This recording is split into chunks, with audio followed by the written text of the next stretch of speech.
मित्रों नमः संस्कृताय मिथिलेश हरदेनिया के साथ जुड़ रहे हैं। मित्रों आज एक कुछ खास दिन है और इस खास दिन और इतना खास नहीं है, बहुत खास है क्योंकि वो विजय पर्व है। और विजय पर्व कब मनाया जाता है? जब विजय मिल जाती है। तो खास उन लोगों के लिए है जिन्हें विजय मिल गई है, या हम सबको दुष्टता से विजय मिल गई है। लेकिन हमारी जीत तो वास्तव में तब होगी जब हम नौकरी में आ जाएंगे। अर्थात विजयादशमी का पर्व उत्साह से हम तब मना पाएंगे जब हमारे पास नौकरी होगी। मित्रों आप सपोर्ट करें, सपोज दैट यदि आपकी नौकरी लग जाती या जो वर्ग 1 या वर्ग 2 में बैठे हैं उनकी ज्वाइनिंग मिल जाती, तो उनका दशहरा कैसा रहता, उनकी विजयदशमी कैसे रहती। तो मित्रों सोचिएगा कि हमें जीत हासिल करना है, विजय हासिल करनी है और फिर विजयादशमी का त्यौहार बेहतरीन तरीके से मनाना है। क्योंकि वो त्यौहार तो बन गया, क्योंकि वो दुष्टता पर जीत थी। रावण इतना आसान नहीं था मित्रों, जितना आसान अपन समझ लेते हैं। राम के तरकस में एक भी तीर नहीं बचा हुआ था जिसका प्रयोग न कर चुके हों। लेकिन सभी तरकस का प्रयोग करने के बाद जब राम घबराने लगे कि अब क्या होगा, अब तो युद्ध हार जाएंगे, तो ब्रह्मा विष्णु महेश सबकी आराधना की और सबने हाथ खड़े कर दिए, देवी देवता सबने हाथ खड़े कर दिए। तो फिर इन्होंने देवी की आराधना की और ये जो नवरात्रि चल रही थी 9 दिन इनने देवी आराधना की, और देवी आराधना रात्रि कालीन होती है। तो मित्रों इन्होंने क्या किया कि दिन भर युद्ध लड़ते थे और रात्रि में एक देवी को सिद्ध करते थे। प्रतिदिन अलग अलग देवियों के नाम होते ना, तो हर देवी को एक दिन सिद्ध करते थे।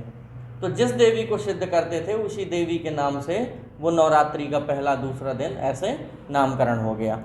तो सभी देवियां आ गईं, तो देवियों ने भी रावण का विरोध नहीं किया, बल्कि माइंड मेकअप किया विभीषण का। और विभीषण ने जब बताया कि अमृत कुंड है इनके नाभि पर, कोई भी साधारण बाण आप नाभि में मारें तो अमृत कुंड सूख जाएगा और रावण मारा जाएगा। तो मित्रों ऐसा ही जब राम ने किया विजयादशमी के दिन, दशहरा के दिन, तो रावण जैसे ही साधारण बाण नाभि में लगा तो रावण मरने लगा। अमृत कुंड चूंकि सूख चुका था। तो जब सूख चुका तो फिर राम जी ने लक्ष्मण को कुछ सीखने के लिए भेजा। कोई उपदेश नहीं दिया तो राम स्वयं गए कि आप जो है मुझे कुछ उपदेश देते जाइए, मुझे भी यहाँ से जाकर राजा का मतलब राजकाज चलाना है, तो हमें भी कोई उपदेश देते जाइए। तो फिर रावण ने उपदेश भी दिया है अंत में।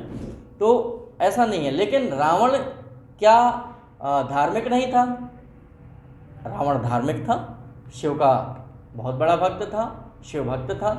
आप तो जिंदगी भर पूजा करते हैं, शंकर जी के दर्शन नहीं होते, और वो बंदा तो पर डे शंकर जी को बुलाता था अपने घर में पूजा के लिए, और यदि शंकर जी नहीं आते थे तो एक सिर काट देता था।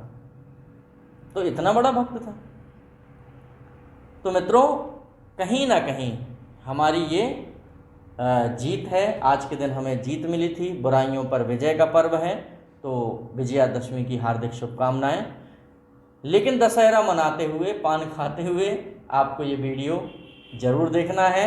ये नहीं कि आज त्यौहार है तो हम मिठाइयों के चक्कर में और पान के चक्कर में मिस कर दें। मित्रों ये वीडियो देखते रहना है और एप्लीकेशन ज़रूर डाउनलोड कर लेना है। कमेंट में अपनी उपस्थिति ज़रूर देना है और उसमें दशहरा के बारे में कुछ भी लिख दीजिए, हार्दिक बधाइयाँ या कुछ भी, जिससे हमें पता चल जाएगा, या राम राम ही लिख दीजिए तो बहुत है। तो एप्लीकेशन डाउनलोड कर लेंगे जिससे आपको बहुत सारे मैसेज या जो भी जानकारी है, बहुत सारे पेपर सेट और भी सब कुछ मिलता जाएगा। तो मित्रों आगे बढ़ते हैं एक नए टॉपिक के साथ। और आज का जो टॉपिक है मित्रों, मुझे ऐसा लगता है कि जो विभिन्न किताबें मार्केट में हैं उनमें शायद इतने विधिवत तरीके से ये टॉपिक नहीं पढ़ाया गया होगा, क्योंकि मैंने खुद इसमें कम से कम 2-3 घंटे अपने लगाए हैं इस टॉपिक को सरल बनाने में। तो जब सरल बनाने में प्रयास किया गया है तो मुझे लगता है कि कुछ ये सरल हो गया होगा, और आप देखिएगा आपको कैसा लगता है वो कमेंट बॉक्स में ही आप बताएंगे। तो आज पढ़ेंगे मित्रों धातु रूप। लेकिन धातु रूप पढ़ने से पहले आपको क्या जानना चाहिए? पहले तो धातु कितनी हैं, अगर धातु की चर्चा करें तो धातुएं हैं कितनी, तो मित्रों विभिन्न किताबों में अंतर मिलता है। कुछ किताबें कह रही हैं कि लगभग 2000 धातुएं हैं, कुछ किताबें कह रही हैं कि 1850 धातुएं हैं, कुछ किताबें कह रही हैं 1880 धातुएं हैं, लेकिन मित्रों कुछ 1884 धातुएं हैं, कुछ 1896 धातुएं हैं, मतलब काफ़ी अंतर मिलता है। तो मित्रों जो पुस्तकें मैंने देखी और NCERT CBSE की जो पुस्तकें हैं उनमें 1880 धातु लिखा मिलता है, तो यही अपन मान के चलते हैं कि 1880 धातुएं हैं। अब 1880 धातुओं का विभाजन किया गया है, तो विभाजन किस में किया गया है? तो मित्रों सभी धातुओं को 10 गणों में विभाजित किया गया है। तो विभिन्न गण होते हैं और उन गणों में फिर धातुओं को रखा गया है। आपने तुदादि गण, ज्योत्यादि गण इस तरह से पढ़े होंगे, तो वहाँ चूंकि इनकी आवश्यकता महसूस नहीं होगी आपको, इसलिए मैं नहीं पढ़ा रहा हूँ। तो ये इस प्रकार से 10 गणों में पूरी धातुओं को विभाजित किया गया है। और जो धातुओं के रूप चलते हैं वो लकारों में चलते हैं, तो यहाँ हमें लकार जानना बहुत आवश्यक होगा। और चूँकि लकार होते कितने हैं ये भी चर्चा करेंगे। लकारों के नाम आपको अभी तक याद नहीं होंगे, सुने तो होंगे, कुछ लंग लकार होता, कुछ ऐसा लिट लकार होता है, ये तो सुना होगा आपने। लेकिन आपसे यदि हम कहें कि लकारों की संख्या 10 होती है और 10 नाम आप बताएं, तो शायद आप 10 नाम ना बता पाएंगे, क्योंकि ये किसी को याद नहीं रहते हैं। और क्यों नहीं याद रहते हैं? क्योंकि जो रूप चलते हैं धातु रूप वो 5 लकारों में ही चलते हैं। प्रायः जो वर्तमान में प्रयोग हो रहा है वो 5 लकारों का ही हो रहा है, और जो 5 लकार हैं वो प्रयोग में नहीं है, वर्तमान में उनका प्रयोग नहीं देखा जा रहा है, इसलिए उनकी आवश्यकता महसूस नहीं होती, तो उनके नाम भी याद नहीं करते हैं। लेकिन मित्रों आज वो ट्रिक हम आपको बताएंगे, वो तरीका बताएंगे कि आपको कभी लकारों के नाम नहीं भूलेंगे, बहुत आसान तरीके से आपको बताने वाले हैं, ठीक है। तो वहाँ लकार जानना आवश्यक है। और फिर जब 5 लकारों में रूप चलेंगे, इनके होते वैसे 10 हैं लकार, लेकिन 5 लकारों में रूप चलते हैं, तो फिर उसमें पुरुषों की बात होती है। तीनों वचनों में चलते हैं तो तीनों वचन जानना चाहिए, तीनों पुरुष जानना चाहिए मित्रों, अन्य पुरुष, मध्यम पुरुष और उत्तम पुरुष। अन्य पुरुष को ही यहाँ प्रथम पुरुष कहते हैं। और यहाँ जबरदस्त कन्फ्यूजन है, जबरदस्त कन्फ्यूजन, क्योंकि यहाँ अन्य पुरुष को प्रथम पुरुष कहा जाता है। तो प्रथम पुरुष, मध्यम पुरुष और उत्तम पुरुष, ये 3 पुरुष होते हैं। इन 3 पुरुषों के बाद वचन आपको पता है कि एक वचन, द्विवचन और बहुवचन, तीनों वचनों में रूप चलते हैं। तो अब कहाँ किसका प्रयोग होता है ये जानना वहाँ आवश्यक हो जाता है। तो कहाँ हम किसका रूप करेंगे, जैसे अहम है, वयम है, मतलब जो रूप चलते हैं, तो आपने देखे होंगे कि परस्मयी पद के रूप चलते हैं, कुछ आत्मनेपदी के रूप चलते हैं। तो मित्रों आत्मनेपदी और परस्मयी पदी के जो रूप हैं उनमें फिर अंतर्गत उनके लकार आते हैं, क्योंकि 2 प्रकार से चलते हैं। और जो ये आपने तीता, अंति, सीथा, था, आमी, आवा, आवा, इस तरह से ये कितने हो गए? 9 हो गए ये। तो 9 आत्मनेपदी के और 9 परस्मयी पदी के, 9 दूनी 18। 18 होते हैं ये तिंग प्रत्यय, क्योंकि सुप प्रत्यय से शब्द रूप बनते हैं और तिंग प्रत्यय से धातु रूप बनते हैं। तो 18 तिंग प्रत्ययों के समर्थन से ये धातु रूप बनाए जाते हैं। तो मित्रों यहाँ लकार पढ़ना आवश्यक है धातु रूप में, तो हमें लकार जान लेना चाहिए कि लकार में कौन कौन से हैं।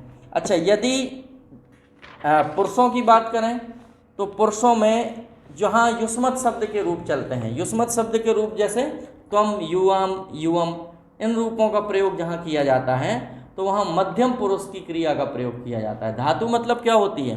क्रिया। तो ध्यान रखिए कि जो तीनों पुरुषों में चलेंगी तो जो मध्यम पुरुष होगी वहाँ मध्यम पुरुष की बात होगी, क्योंकि त्वम, युवाम और यूयम ये दूसरे के लिए, सेकंड पर्सन के लिए है। तो जब सेकंड पर्सन के लिए है तो निश्चित है मित्रों कि मध्यम पुरुष की होगी, ठीक है। लेकिन जहाँ पर ये अपने उत्तम पुरुष की बात है तो वहाँ अहम, आवाम और वयम, जहाँ अहम, आवाम, वयम हो वहाँ उत्तम पुरुष की क्रिया का प्रयोग किया जाता है। क्योंकि उत्तम पुरुष आप हिंदी से ही समझ लें, उत्तम पुरुष अपने लिए यूज़ करते हैं, तो वहाँ उत्तम पुरुष कहने वाला होता है, मध्यम पुरुष दूसरा होता है, और अन्य पुरुष वो थर्ड पर्सन होता है। बस कन्फ्यूजन यहाँ ये है कि यहाँ जो थर्ड पर्सन है, अंग्रेजी में जिसको थर्ड पर्सन कहते हैं, संस्कृत में उसको यहाँ प्रथम पुरुष कह देते हैं। ये थोड़ा सा कन्फ्यूजन। तो सबसे पहले जैसे यहाँ लिखते हैं, यदि पुरुष समझना है तो पुरुष में सबसे पहला पुरुष यहाँ होगा प्रथम पुरुष, और इसी प्रथम पुरुष को ही अन्य पुरुष कहते हैं। फिर होगा मध्यम पुरुष, और फिर होगा उत्तम पुरुष। तो जो सेकंड पर्सन के लिए हम शब्द यूज करते हैं, यू अंग्रेजी में तुम, तो युवाम जब युष्मत के रूप, तो युष्मत के रूप किसके लिए, किसमें चलेंगे, मध्यम पुरुष की क्रिया का प्रयोग होगा वहां। और अगर हम अपने लिए अहम, अहम, वयम, आवाम, तो फिर उत्तम पुरुष का चलेगा। और बाकी यदि थर्ड पर्सन की बात है, अन्य कोई है, ना वो उत्तम पुरुष है और ना वो मध्यम पुरुष है, तो फिर बाकी में फिर अन्य पुरुष की बात, अन्य पुरुष की क्रियाएं आएंगी या प्रथम पुरुष की क्रियाएं आएंगी। तो इस तरह से ये तो हुई पुरुष की बात। अब मित्रों यहाँ लकारों का जानना बहुत आवश्यक है, क्योंकि जो रूप चलते हैं वो मुख्य रूप से लकारों में चलते हैं। तो लकार में बहुत अच्छे से आप समझिएगा, देखें लकार, लकार वास्तव में संख्या कई बार पूछी गई, एक बार नहीं, अनगिनत बार ये प्रश्न आया है कि संस्कृत में लकार कितने होते हैं, लकारों की संख्या कितनी होती है। तो आपको उत्तर देना है 10, क्योंकि लकार 10 होते हैं। लेकिन आप किताबों में देखेंगे तो आपको 5 ही लकार मिलते हैं, लेकिन 10 लकार जहाँ लिखे होंगे वहाँ 10 लिखेंगे। बाकी यदि रूप लिखे देखेंगे आप, धातु रूप, तो वहाँ 5 लकारों में ही रूप चलते हैं, क्योंकि अन्य 5 का प्रयोग वर्तमान में नहीं होता है। तो वो 10 लकार हमें देखने हैं और 10 लकार के नाम हमें याद करने हैं, और यही याद करने हैं। इसी वीडियो को देखते हुए आपको 10 लकारों के नाम याद हो जाएंगे। मित्रों आपको माहेश्वर सूत्र आता है। माहेश्वर सूत्र वही डमरू की आवाज़, अयुण रिल के औंग यौच है वरट लण यमंगणनम झवय गणदस जब गणदस खप चटत चटतौ कपय ससर हल, ये माहेश्वर सूत्र है और यही संस्कृत की वर्णमाला है। तो इस संस्कृत की वर्णमाला में आपको 3 सूत्र लेना है। वो 3 सूत्र हैं अयुण और रिलरिक और इयोंग। इयोंग मित्रों, अयुण, रिलरिक, इयोंग, बहुत ध्यान से समझिएगा लकार आपसे कैसे बनते हैं। अब ये देखिए आ, अब जो लकार बनेंगे वो कुछ लकार बनते हैं टा में, टा, और कुछ लकार बनते हैं अंगा में। अब ये लिखा है आ, तो आप यहां लिखेंगे आ, फिर ई तो यहां लिखेंगे ई, फिर लिखेंगे ऊ, फिर लिखेंगे ऋषि। मित्रों यहां लिरी से नहीं बनता है, ये ध्यान रखिएगा कि लिरी से नहीं बनाना है, और इनका तो लोप हो जाएगा क्योंकि ये इत्संज्ञक वर्ण है। फिर ए, फिर ओ, ऐसे लिख लेना है आपको। बस ये समझ लीजिए कि आपको 10 लकारों के नाम याद हो गए। आपसे कोई पूछे कि कौन से 10 लकार होते हैं तो आप बड़े आसानी से बता सकते हैं। कैसे बता सकते हैं? जैसे ये टा लिखा है, पहली बात तो ये लकार क्यों कहलाता है? लकार क्यों कहलाता है ये? क्योंकि ये ला आकार है, ये ला आकार है और ला आकार के कारण इसको लकार बोलते हैं, क्योंकि इन सब के नाम ला से शुरू होते हैं और सब के नाम ला से शुरू होने के कारण ही इनको लकार बोला जाता है। जैसे पा से शुरू होने वाले को पकार बोलते हैं, खा से शुरू होने वाले को खकार बोलते हैं, चा से शुरू होने वाले को चकार बोलते हैं। कहते हैं ना टकार एवं पकार की एक संज्ञा हो जाएगी, तो टकार पकार मतलब टा और पा की एक संज्ञा। ऐसे ये लकार मतलब ला, तो ये ला से ही सबके नाम हैं। बस कुछ नाम टा से हैं और कुछ नाम अंगा है अंत में, जैसे यहाँ ला और टा। तो ये देखिए एक लकार बन गया, लट लकार।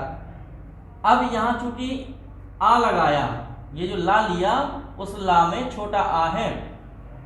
अब यहाँ ई है तो छोटी ई की मात्रा ले लेंगे, तो ये हो जाएगा ली और यहाँ लिख देंगे टा, तो ये बन जाएगा लिट लकार।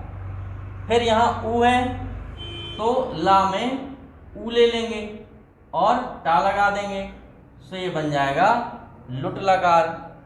फिर यहाँ ये ऋषि है तो ला ले लेंगे और यहाँ ऋषि ले लेंगे और टा तो आएगा ही, तो ये लिट लकार बन गया। मित्रों ये ए है तो यहाँ लेट ले लेंगे, ये ले और टा तो लेट लकार हो गया। और यहाँ ओ है तो ला में ओ ले लेंगे, तो यहाँ लोट लकार हो गया। तो इससे आसान तरीका और क्या हो सकता है लकार सीखने का? लट लिट लुट लिट लेट और लोट। देखिए अयुन रिलरिक एओंग, आ ई उ ऋषि ए ओ। अब यहां ला ले लिया, ला और ये अंगा लेते जाना है आपको, तो ला और अंगा, तो ये बन गया लंग लकार। अंगा है मित्रों ये लंग। अब यहाँ जैसे ली लिया था तो ये ली ले लेंगे और यही अंगा लिख देंगे, तो ये हो जाएगा लिंग लकार। फिर यहाँ लुट लिखा है तो यहाँ लू ले लेंगे और अंगा ले लेंगे, तो ये लुंग लकार हो गया। और यहाँ ऋषि है तो यहाँ लिरी ले लेंगे और अंगा ले लेंगे, बस ये लरिंग लकार हो गया। मित्रों यहाँ 6 होती है संख्या और यहाँ 4 होती है संख्या, ये ध्यान दीजिए कि ये नहीं होते हैं इसमें, तो इनकी संख्या हो जाती है 10। ये ना 10।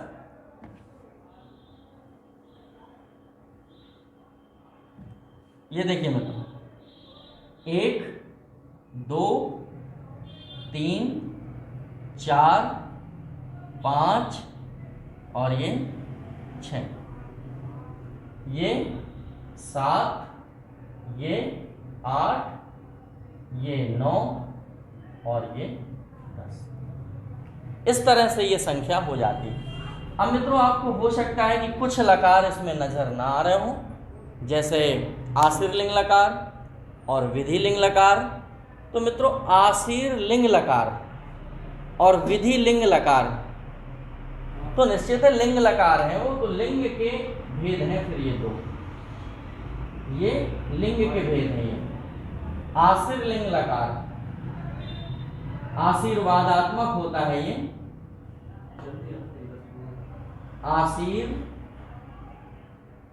लिंग लकार। और आशीर लिंग लकार एक विधि लिंग लकार, तो ये भी लिंग लकार का ही भेद है। विधि लिंग लकार, विधि लिंग लकार। तो ये मित्रों हुए लकार। अब आप देख रहे हैं कि आपने लेट लकार तो कभी सुना ही नहीं है, कभी नहीं सुना आपने लेट लकार। तो मित्रों लेट लकार कहाँ सुना आपने, कभी देखा, कहीं सुना? नहीं सुना होगा। जब नहीं सुना होगा तो ध्यान रखिए ये लेट लकार वैदिक लकार है। ये वैदिक, वैदिक मतलब वेदों में इसका प्रयोग मिलता है लेट लकार का, और परीक्षा में खूब आता है कि लेट लकार है या इनमें से वैदिक लकार है। तो कई बार ये होता है कि लेट लकार अपन ने सुना ही नहीं है, बल्कि लेट लकार होता है और वो वैदिक लकार है। बल्कि महर्षि पाणिनि ने यहाँ प्रतिबंध किया हुआ है, बाकी जो भी वाक्य प्रयोग करते हैं उसमें कहीं भी लेट लकार नज़र नहीं आता है। तो वेदकालीन या वैदिक लकार है ये। मित्रों बाकी प्रयोग लट का होता है, लिट का भी होता है, लिट का भी होता है, और यहाँ विधिलिंग लकार का होता है और लंग लकार का भी होता है। तो मित्रों जैसे लट लकार है, तो लट लकार है क्या? तो लट लकार मतलब वर्तमान, लट लकार मतलब वर्तमान, ये ध्यान रखिएगा। तो लट लकार मतलब ये वर्तमान होता है। इसके बाद लुट लकार, तो लुट लकार है अनद्यतन, ये सॉरी लिट लकार है, तो लिट लकार है परोक्ष भूतकाल, ये ध्यान रखिए, परोक्ष भूतकाल।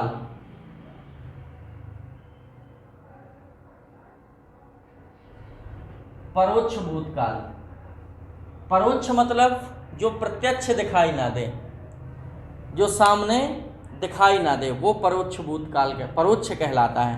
अब इसके बाद है लुट, तो लुट को हिंदी में कहेंगे अनद्यतन भविष्यकाल। अनद्यतन, अनद्यतन, ये अनद्यतन तो है लेकिन कौन सा? भविष्यकाल है, भविष्य, अनद्यतन भविष्य है ये। इसके बाद बचा लिट, तो मित्रों लिट तो आपको पता ही है, ये लिट जो है भविष्यकाल है और सामान्य भविष्यकाल है, ये सामान्य भविष्यकाल, ये सामान्य भविष्यकाल है।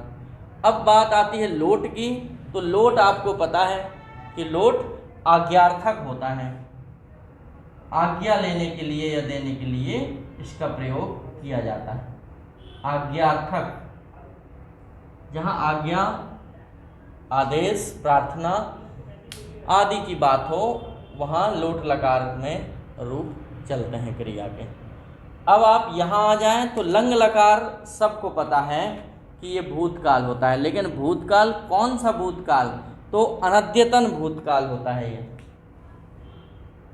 अनद्यतन, अनद्यतन भूतकाल। मित्रों छोटे वर्ण बनते हैं, बहुत सारे कमेंट आते हैं कि थोड़ा बड़ा लिखा करिए, लेकिन चूंकि बड़ा लिखना है अगर, तो फिर एक साथ हम इतना मैटर नहीं लिख पाते हैं, इसलिए वो छोटा लिखने की आदत है। तो आप उसको ऐसे ना देख के मोबाइल में ऐसे देखा करें। मुझे अंग्रेजी नहीं आती कि कैसा, लेकिन ऐसे ना देख के ऐसे देखा करिए तो साफ दिख जाएगा आपको, ठीक है। तो लंग लकार। अब इसके बाद जैसे आशीर्लिंग लिखा है तो ये आशीर्वादात्मक होता है, आशीर्वाद लेने के लिए इसका प्रयोग होता है आशीर्लिंग का, और विधि लिंग का चाहिए के अर्थ में होता है, ठीक है। यहाँ चाहिए के अर्थ में, और ये ये चाहिए के अर्थ में, चाहिए, और ये आशीर्वादात्मक, आशीर्वादात्मक, इस तरह से। मित्रों इस तरह से इसका प्रयोग करते हैं। बाकी लुंग और लिंग, तो लुंग तो भूतकाल है जिसको सामान्य भूतकाल कहते हैं, सामान्य भूतकाल, सामान्य भूतकाल, और ये है हेतु हेतुमत भूतकाल, लिंग, हेतु हेतुमत भूतकाल, हेतु हेतु मद भूतकाल। इस तरह से लकार क्लियर है आपको मित्रों। इससे आसान तरीका आपको और कहीं नहीं मिलेगा।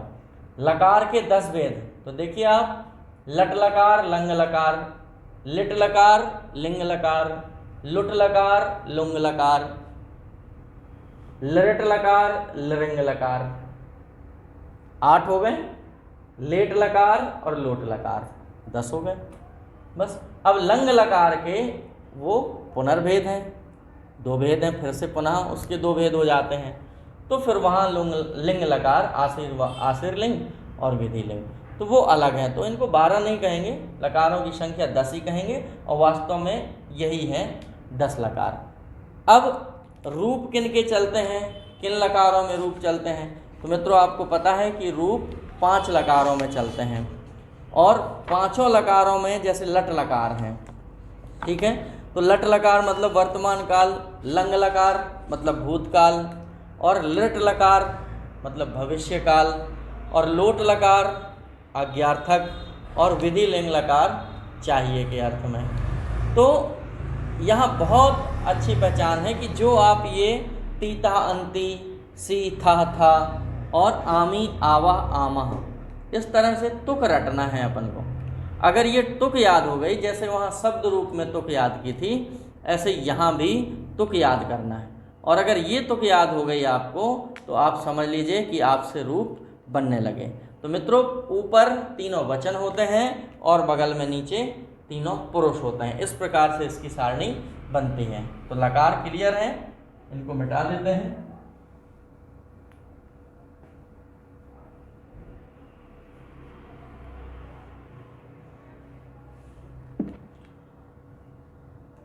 देखिए सारणी कैसी बनती है धातु रूप की। तो इसमें 3-3 कॉलम बनते हैं। इस तरह से कॉलम बनेगा, ऐसे यहाँ कॉलम ये बनेगा, और यहाँ ये कॉलम बनेगा। यहाँ से ये कॉलम हेडिंग का हो जाएगा, और फिर एक कॉलम ये, और 2 कॉलम ये, और ये तीसरा कॉलम ये हो गया। बस बाकी जो एक्स्ट्रा कॉलम है उसको मिटा देते हैं। इस तरह से सारणी बनती है। तो यहाँ वचन आते हैं ऊपर सबसे पहले, जैसे यहाँ एक वचन, इसमें द्विवचन,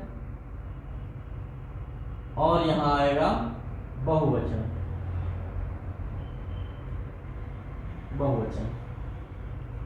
यहाँ मित्रों पुरुष रहेंगे। तो सबसे पहले जो आता है वो आता है प्रथम पुरुष। तो यहाँ प्रथम पुरुष, यहाँ अब चूंकि मध्य का है, बीच का है, तो मध्यम पुरुष, और यहाँ उत्तम पुरुष। यही सारणी हिंदी में कैसी रहती है? उत्तम पुरुष, मध्यम पुरुष और अन्य पुरुष।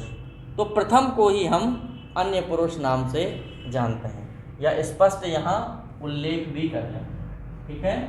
अन्य, इसी को हम अन्य पुरुष कहते हैं, ताकि कंफ्यूज ना हो, क्योंकि हिंदी में उल्टी है ये सारणी। हिंदी ने अपने आप को पहले लिख दिया है, बल्कि सनातन में अपने आप को महत्व बाद में दिया जाता था। अन्य लोग हैं जो, ना जो हम हैं ना सामने हैं, उनका ध्यान पहले रखना है, जो ना मैं हूँ और ना मेरा सामने वाला है। जो हमारे सामने नहीं है उनको वरीयता में पहले रखा गया, इसलिए यहाँ पर अन्य पुरुष को पहले लिख दिया, फिर मध्यम और फिर उत्तम। बल्कि हिंदी में अपने आप को, जैसे आजकल होता ना कि बस मेरा भला हो, बाकी का क्या करना। तो अपने को पहले रख लिया, फिर सामने वाले को रख लिया, फिर अदर को रख दिया। आज का तरीका यही है, ठीक है। तो ये संस्कृत का तरीका ध्यान रखना है आपको, आज का तरीका नहीं ध्यान रखना है। अब आप यहाँ सारणी याद करेंगे। तो मित्रों ती तह अंति, इस तरह से याद रखेंगे। यहाँ पर ती, यहाँ पर तह और यहाँ अंति। ती तह अंति, फिर है सी थह था, सी थह था, और फिर आमी आवह आमह, आमी आवह आम। मतलब आपको रूप रटना नहीं है, जो याद करना है वो आपके सामने है, जो याद करना है वो सामने है। तीता अंति ये याद करना है। लेकिन ये जो तुक है, ये तुक आप सोच रहे होंगे सभी धातु रूप की है, तो मित्रों सभी धातु रूपों की ये तुक नहीं है, ये सिर्फ लट लकार की है। लट लकार, लट लकार क्या है? लट लकार की है। लट लकार मतलब वर्तमान काल, वर्तमान काल। तो ये केवल वर्तमान काल की सारणी है। लट लकार में आपको ये तुक याद करना है। अब इसमें धातु चाहे जो फिट कर दें, जैसे पठ धातु फिट कर दें तो पठति, पठतः, पठन्ति, पठसि, पठथः, पठथ, पठामि, पठावः, पठामः। मतलब इस तरह से आपको याद करना है। तीता अंति, सीथा था, आमी आवा आमा। तो ये आप याद कर लीजिए। बाकी यहाँ कोई भी आप रख दें, जैसे दृश्य धातु है तो दृश्य धातु के जो रूप चलते हैं वो दृश्य में नहीं चलते मित्रों, पश्य में चलते हैं। तो पश्य धातु आप यहाँ रख देंगे तो पश्यति, पश्यतः, पश्यन्ति, पश्यसि, पश्यथः, पश्यथ, और पश्यामि, पश्यावः, पश्यामः, क्योंकि पश्य में रूप चलते हैं ना उनके, इसलिए। जैसे गम धातु है तो मित्रों गम धातु को सीधे नहीं रखेंगे आपकी गमति, गमता, गमंती, ऐसे रूप नहीं चलते। गम धातु के जो रूप चलते हैं वो गच्छ में चलते हैं, तो हमें गमति न करके गच्छति करना पड़ेगा।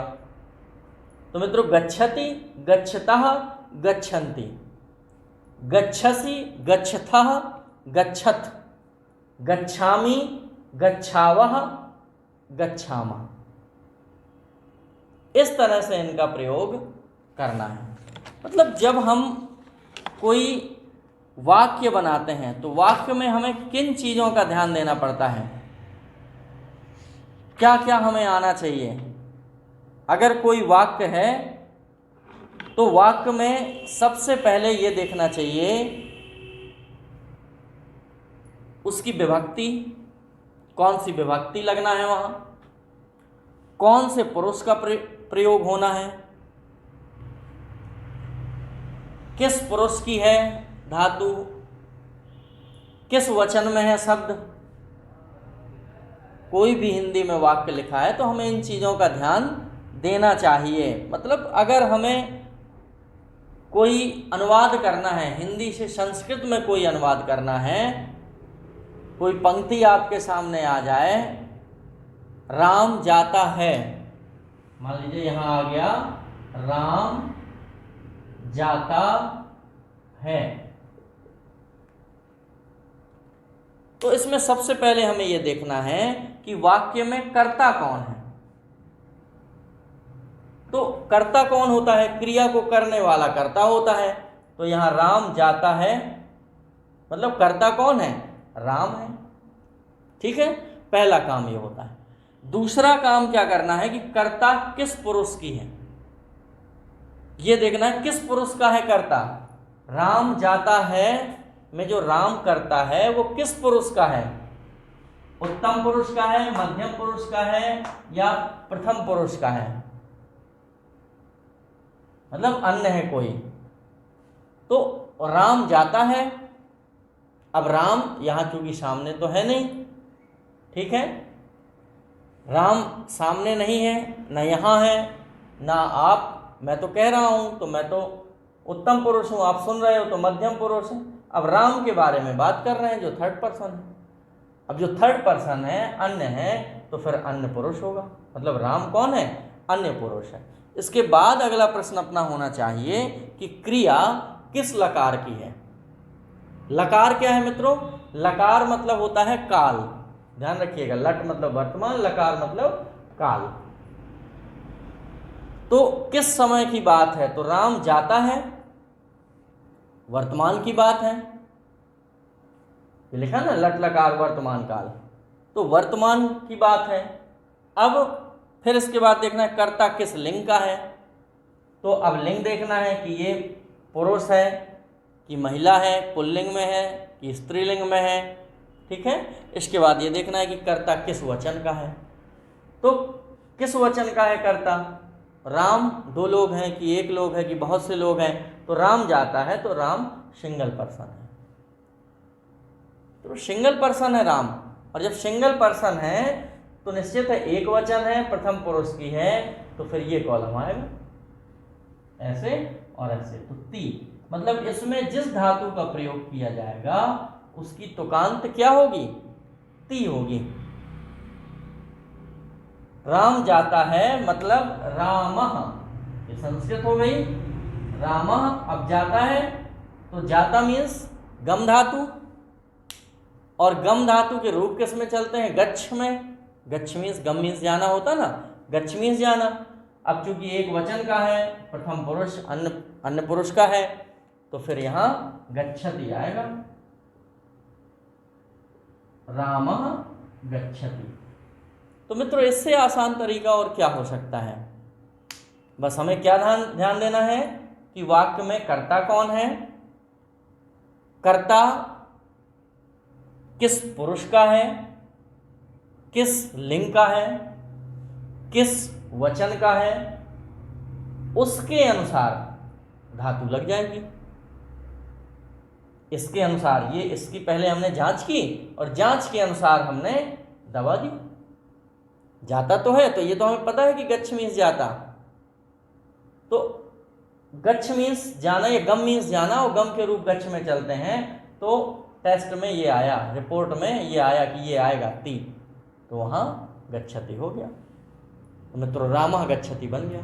इस तरह से आपको रूप सीखना है, मतलब रूप आपको रटना नहीं है। तो तीता अंति सीथा था, आमी आवा आमा, ये सारणी आपको सीखना है। लेकिन ये सारणी लट लकार वर्तमान काल की है।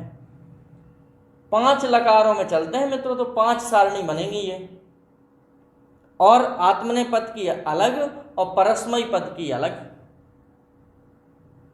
इस तरह से 5 दूनी 10 सारणी सीखना है आपको। वो कैसे याद होंगी वो मैं याद करवाऊंगा आपको, ठीक है। और आपको आएगी कैसे नहीं, ये चैलेंज है, गारंटी है कि आपको आएगा।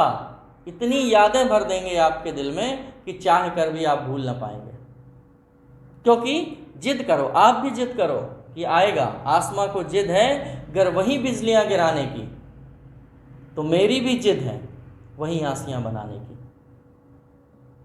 मित्रों, इसमें आगे पढ़ेंगे अगली सारणी, जैसे आज लट लकार की है, तो अगली सारणी अगले लकार की बताएंगे मित्रों। वो अगली वीडियो में मिलते हैं, तब तक के लिए नमस्कार।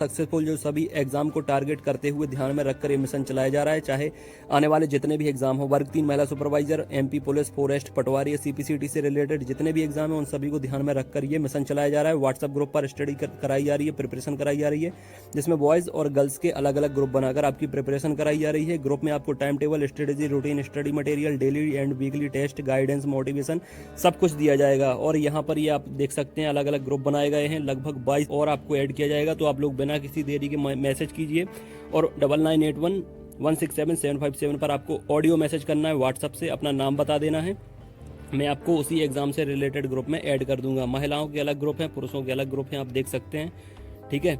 और इसके साथ साथ strategy, routine, syllabus, complete plan आपकी स्टडी के लिए, ताकि आप लोग बेस्ट रैंक हासिल कर सको यहाँ पर, ठीक है। आपकी तैयारी के साथ ही आपको पता लग जाता है कि आप अब अच्छी मेरिट हासिल करने वाले हो, क्योंकि यहाँ पर आपको टाइम टेबल दिया जाता है। हर एग्जाम का अलग टाइम टेबल होता है जो 7 दिन में बदलता रहता है। जुड़ने से आपको फायदा क्या मिलेगा? Time table, strategy, routine, study material, daily weekly test, guidance, motivation सब आपको मिलता रहेगा। जुड़ने के लिए आपको 99811677 और 757 ये व्हाट्सअप नंबर है, इस पर आपको ऑडियो से नाम बता देना है अपना और किस एग्जाम के लिए आपको जुड़ना है वो भी मुझे बता देंगे तो मैं आपको जोड़ लूंगा।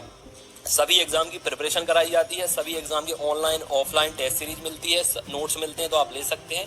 ये सारा कुछ आप देख सकते हैं। कम से कम 1000 से ज़्यादा स्टूडेंट वर्ग 3 की प्रिपरेशन लगातार कर रहे हैं, जिनने नोट्स मंगाए हैं। 5000 से ज़्यादा स्टूडेंट मेल और फीमेल ग्रुप में जुड़े हैं। खासकर MPTET के लिए टाइम टेबल दिया गया है उन्हें, और MPTET के लिए जो स्पेशल नोट्स बनाए गए हैं, PEB जो सिलेबस है उसके हिसाब से उसको लेकर पढ़ना आप जरूर शुरू करें, क्योंकि उससे PEB सिलेबस पूरा कंप्लीट कवर किया गया है। मार्केट में ऐसी कोई बुक नहीं है जो सिलेबस को कवर करे और इतना बेहतरीन स्टडी मटेरियल आपको दिया जाए, जिसमें शानदार पेडागोजी भी दी गई है जो 15 नंबर की आने वाली है, और बाकी आपका जो 15 नंबर का अलग पार्ट है वो भी इसमें अच्छे से कवर आपका हो जाएगा। नोट्स लेने के लिए आप इंदौर में आ सकते हैं, हैंड टू हैंड भी ले सकते हैं, छतरपुर में भी ले सकते हैं। हैंड टू हैंड आपको कम कीमत में वो तुरंत मिल जाएंगे, बाकी आप अपने घर पे भी मंगा सकते हैं स्पीड पोस्ट से। उसके लिए भी मुझे 9981167757 पर मैसेज कर दें। छतरपुर का जो ऑफिस है वो छत्रसाल बुंदेलखंड यूनिवर्सिटी के सामने है। इस तरह के जो नोट्स बनाए गए हैं सारा कुछ स्पेशल फैकल्टी के द्वारा, कोशिश यही की जाएगी कि आपके 125 प्लस अंक आए, चाहे आप किसी भी कैटेगरी से बिलोंग करते हो। 125 प्लस अंक अगर आपके आ गए तो सिलेक्शन आपका वर्ग 3 में होने से कोई रोक नहीं सकता, ठीक है फ्रेंड। अब इसके साथ साथ ऑनलाइन टेस्ट सीरीज, जिसकी प्रिपरेशन उन्हें लगता है कि हो गई है, वो ऑनलाइन टेस्ट सीरीज भी लगा सकते हैं। ऑनलाइन टेस्ट सीरीज भी मैं आपको प्रोवाइड कर दूंगा। 30 ऑनलाइन टेस्ट मिल जाएंगे, 20 आपको PDF मिल जाएंगी। ये ऑफिस है हमारे छतरपुर का। यहाँ पर ये आपका चैनल है। प्यार देने के लिए, सपोर्ट देने के लिए बहुत बहुत शुक्रिया आपका। चैनल को सब्सक्राइब कर सकते हैं, जुड़ सकते हैं जितने भी नए मेंबर हैं, और पुराने मेंबर को परिवार का हिस्सा बनने के लिए शुक्रिया फ्रेंड्स। अपनी सेहत का ख्याल रखें, कोरोना से बच कर रहें। God bless you, all the best and take care.